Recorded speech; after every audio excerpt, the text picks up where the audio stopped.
While millions of people are losing their minds over Bad Bunny's Super Bowl halftime show, posting hot takes, arguing in comment sections, and declaring it either the greatest cultural moment of the decade or an absolute disaster, there's something fascinating happening in our collective psychology that nobody's talking about. Stay with me, because what I'm about to tell you will completely change how you see viral controversies and why some people can't stop arguing about them. Here's the thing nobody wants to admit. Your reaction to Bad Bunny's performance, whether you loved it, hated it, or didn't care, says more about your brain's wiring than it does about the actual performance. And the intensity of the controversy? That's not really about Bad Bunny at all. Let's start with what actually happened during that performance, and why it became a psychological Rorschach test for America. Bad Bunny took the stage at the biggest television event in America and performed almost entirely in Spanish. He brought reggaeton and Latin trap to a platform traditionally dominated by English-speaking pop stars. He didn't apologize for it. He didn't translate. He didn't code switch. He just performed, and people absolutely lost it. But here's where it gets interesting from a psychological standpoint. The controversy wasn't about the music. It was never about the music. It was about identity, belonging, threat perception, and the stories we tell ourselves about who gets to occupy cultural spaces. When someone watches Bad Bunny perform and feels joy, pride, and validation, their brain is experiencing what psychologists call identity affirmation.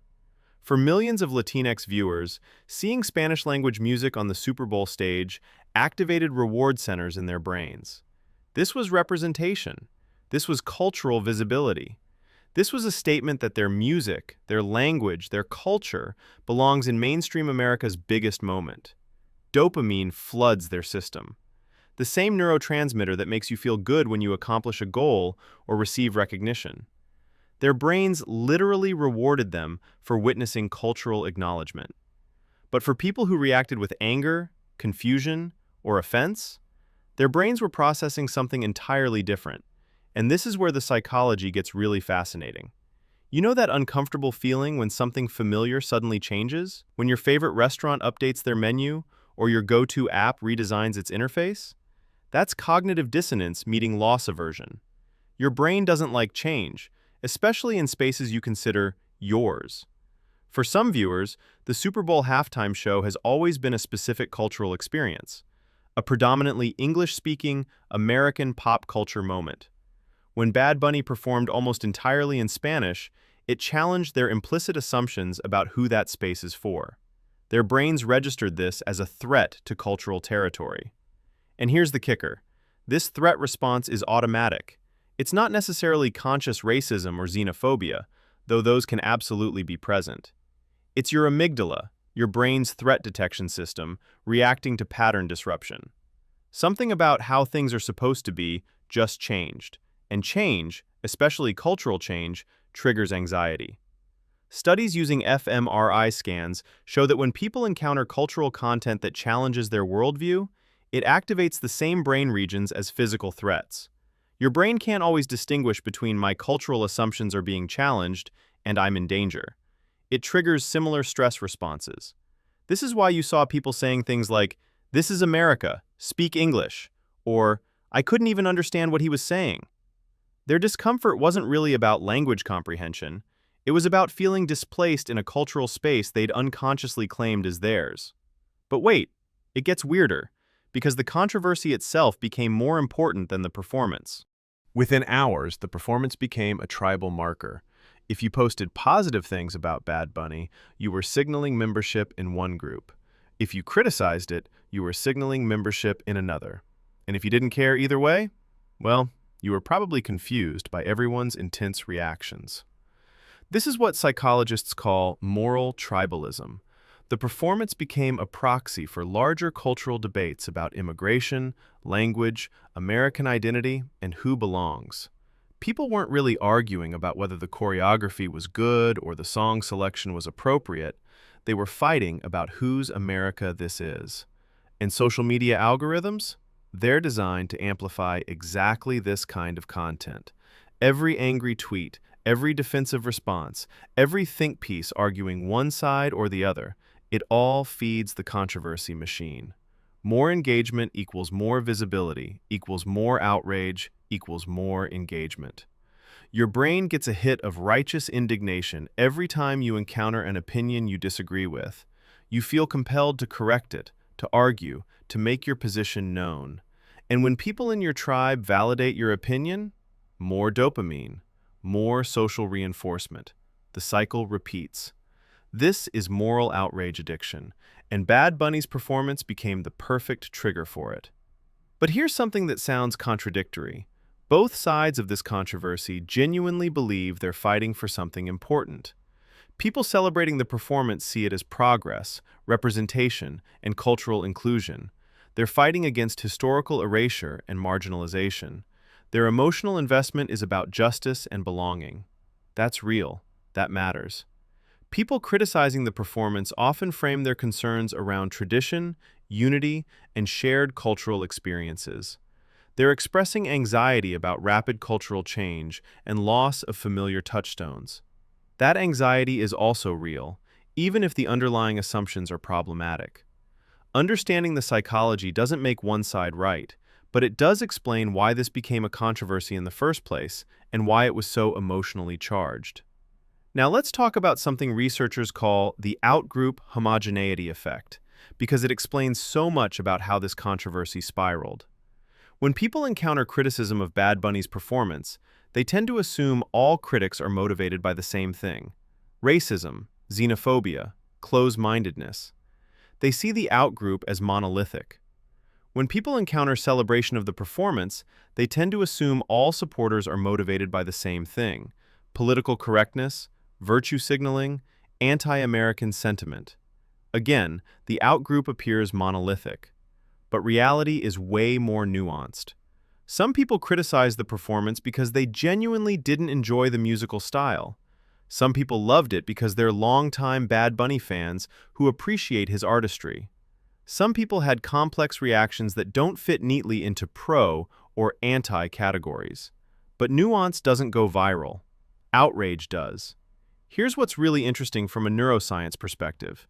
People who felt strongly about this controversy, on either side, experienced what researchers call emotional amplification in group contexts. When you see other people sharing your reaction, your emotional response intensifies. It's a feedback loop. You see someone defending Bad Bunny, and if you agree, you feel validated, and your positive emotions strengthen. You see someone attacking the performance, and if you disagree, your defensive emotions strengthen. Either way, the controversy becomes more emotionally significant than the actual performance. This is why, 3 days later, people are still arguing about it. The performance lasted 12 minutes. The controversy has generated thousands of hours of content, debate, and emotional investment. And here's the part that explains why some people genuinely don't understand what all the fuss is about. It comes down to identity fusion and cultural anxiety levels.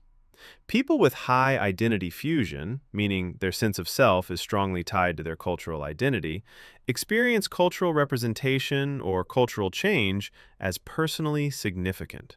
It's not just a performance, it's a statement about them, about their place in society, about who they are. People with lower identity fusion or less cultural anxiety might think, it was a halftime show. He performed some songs. Why is everyone having a breakdown? They're not wrong, but they're also not experiencing the same psychological stakes. It's like watching the same event through completely different lenses. One person sees a symbol, another sees a performance. One person sees progress, another sees disruption. One person sees belonging, another sees displacement.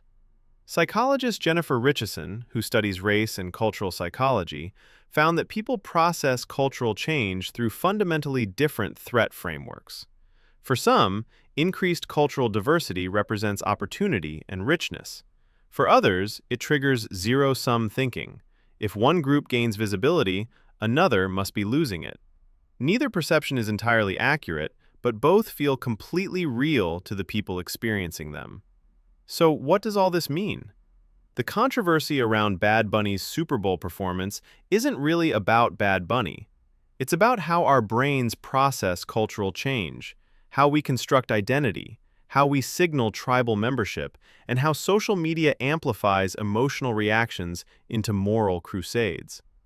Understanding the psychology doesn't resolve the controversy. Cultural debates about representation, language, and American identity are legitimate and ongoing. But it does help us recognize when we're being driven by automatic threat responses versus conscious values. You can appreciate the performance as cultural progress without needing to attack everyone who didn't enjoy it. You can feel uncomfortable with rapid cultural change without needing to delegitimize other people's joy. You can have complex reactions that don't fit neatly into the binary that social media demands. The next time you feel yourself getting emotionally invested in a viral controversy, pause and ask, am I responding to what actually happened?